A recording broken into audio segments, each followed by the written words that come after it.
Hi, greetings from the Northwest, Pacific Northwest, state of Washington, if you will. Hey, Huskies are rolling basketball-wise. 4-0 in the conference. Pac-12's a little bit down. Who cares? See what happens. Haven't been in the tournament in a while. It'd be nice if they made it. Hey, so as you can maybe hear in the background, my long-promised country rock video. I've actually got some ideas from some other stuff. I've got some vinyl finds I need to shoot this weekend and show. Also, Hannah's got a contest. I don't know that I'm going to actually officially really enter the contest. I'm going to kind of do my own thing. I was inspired by something she said, though, and that was like top female artists, you know, top 3 female artists wanted in a video. I'm thinking about just going through my collection and pulling some of my favorite female artists, kind of doing like a little synopsis like I'm doing today with country rock. Which you might hear in the background. We'll just start with this one since it's what's playing. Let me get a slurp of the Pacific Northwest finest coffee, purchased at Fred Meyer. Ah, delicious. Hey, Chet's not in here today. Anyhow, this is Dillard and Clark. So of course it's Gene Clark, and which I can't. Let me see which Dillard it was. Was it Randy Dillard from Doug from the band The Dillards? And the Dillards had some fame. I think they were maybe discovered by Andy Griffith, or they had appeared on the Andy Griffith show. So the Dillards became popular. This is some really, you know, it's funny, Gene Clark is on my later show, a Byrds record. The connection between the Byrds and country rock kind of comes full circle through a kind of as a running theme throughout a lot of this. But this is an excellent album. This is not that easy to find. I found it in a thrift store many years ago. The vinyl is really nice. The jacket, as you can see, is completely trash. But as my good friend Mark says, we don't play the records now, do we? This is the Fantastic Expedition of Dillard and Clark. And if you find this one, I do pick it up. Really nice country rock. And you know, I have to admit, I wasn't exactly sure where to go with this. I thought, you know, where do you start? A lot of people say it started with the Beatles when Ringo Starr did cover the Buck Owens song. But you know what? You can go back further than that. There were crossover stars. Elvis Presley, Carl Perkins, Rockabilly. There was Eddie Cochran. You know, it's hard to know where to start. So what I kind of picked was when there was kind of like a resurgence, if you will, or a rediscovery of that kind of idea, that thought process, that idea in the late 60s is where I think is the period that really intrigues me. Because I mean, should you really show Johnny Cash? He had crossover appeal, but he's really a country star. He's not a rock and roll star.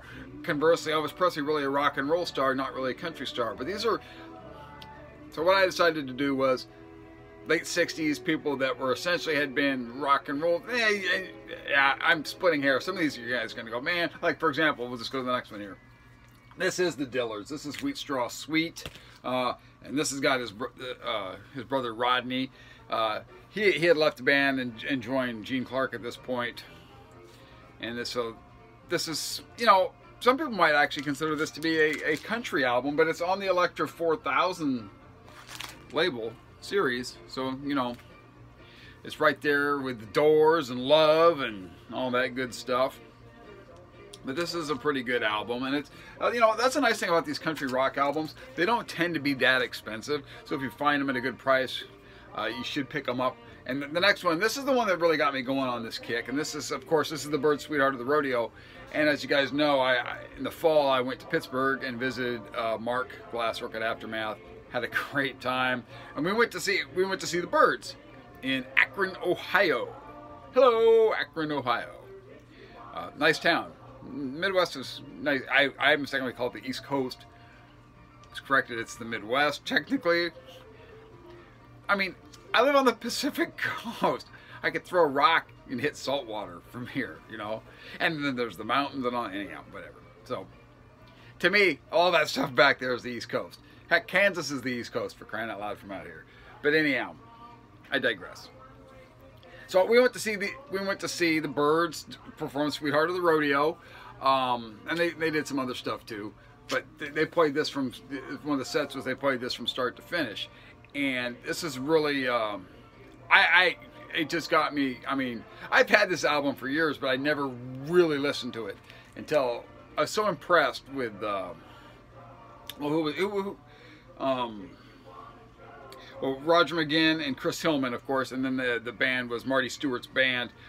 Fantastic musicians, and but this album, it's on Columbia. I mean, Graham Parsons was with the Byrds, so you'll see a Graham Parsons connection later, and Gene Clark, of course, not on this album, but he had been a member of the Byrds. It's a running theme here. Boy, I'm not really saying a lot, am I? My mouth's moving a lot, but I'm not making a lot of sense. But, you know, the finest, and it's a Bob Dylan song, but you ain't going nowhere. It might be the finest song from the genre. Hickory Wind, which was Graham Parsons' tune, fantastic. I know that Graham and Roger kind of divided up the singing duties on this a little bit. I think that and I think Chris Hillman sang some too. I think mostly it was Graham, though. If I'm wrong, somebody correct me on that. This is like the apex of the genre, in my opinion, and everybody should have this in their collection. Kind of one. Now this one is a little bit harder to find, and it can be a little bit spendier, but you can still be found at a decent price. I know there's a decent reissue. This is an original on Warner Brothers. This is the Beau Brummels with Bradley's Barn, and of course the Beau Brummels had been kind of garage, more, well, actually they had I would call them a garage rock band, but they were had more of a Mersey sound. They were the Beau Brummel Stones on the Flintstones, but by the latter part of the 60s they had kind of dropped that, and they too had gone into this country rock genre, and this is just a fantastic country rock record. If you find this one, I really highly pick that up. Kind of the kings of the genre, Creedence Clearwater Revival, Willie and the Poor Boys. This is probably the finest example of country rock. I mean, Cotton Fields Back Home, Poor Boy Shuffle, Feelin' Blue, even Down on the Corner, even the Midnight Special, which is, you know, some people might call it psychedelic. I think it's got a bit of a country feel too. Fortunate Son's more straight up rock and roll. But these guys, I mean, if you go see a DJ spinning country records and you don't want to listen to, you know, I'm not a big country itself fan, but country rock fan, you know, you can always get them to play a Creedence Clearwater song or two. So this is one that's probably going to get some argument from people. I would kind of classify this a little bit as some country rock to me. The band, I don't know, some people might call it more. And another thing, it kind of folk rock, country rock, you know, kind of morphs or branches from the same tree. Southern rock, which I'm not a big fan of, that too is a branch off the tree. But I would definitely say that this has got, you know, a country rock feel to it. Cross the Great Divide, you know, they cover Whispering Pines, The Night They Drove Old Dixie Down. I mean, this is an excellent album. The band's an excellent group anyhow, as you guys know, but I would say more so than the music from Big Pink, because the self-titled is more, falls into that range. That's probably gonna, you know, somebody, that's not country rock. Here's an interesting one that's kind of different. This is the Charles River Valley Boys, and this is, to me, this is more country than country rock, but they cover the Beatles. It's on the Electra 4000.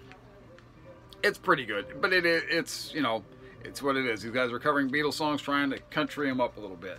This one's kind of interesting too, because this band is interesting. This is called Frumix, and it's Here to There. I've seen this record a few times. Apparently it's not easy to find, but I've seen it, and every time I see it, it's always got an as-is sticker on. Like this one was $1.98. I've seen it for $2.98. I've seen it for $3.98. I don't think, you know, so don't overspend on it.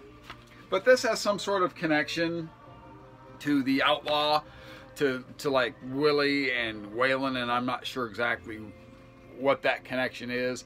It might be from the Texas Trilogy. They may have had some sort of influence or some sort of presence on that. I'm not sure. But if you see this one's a pretty good one. And then, of course, you've got the Psychedelic Cowboy. You can't do this without talking about Lee Hazelwood.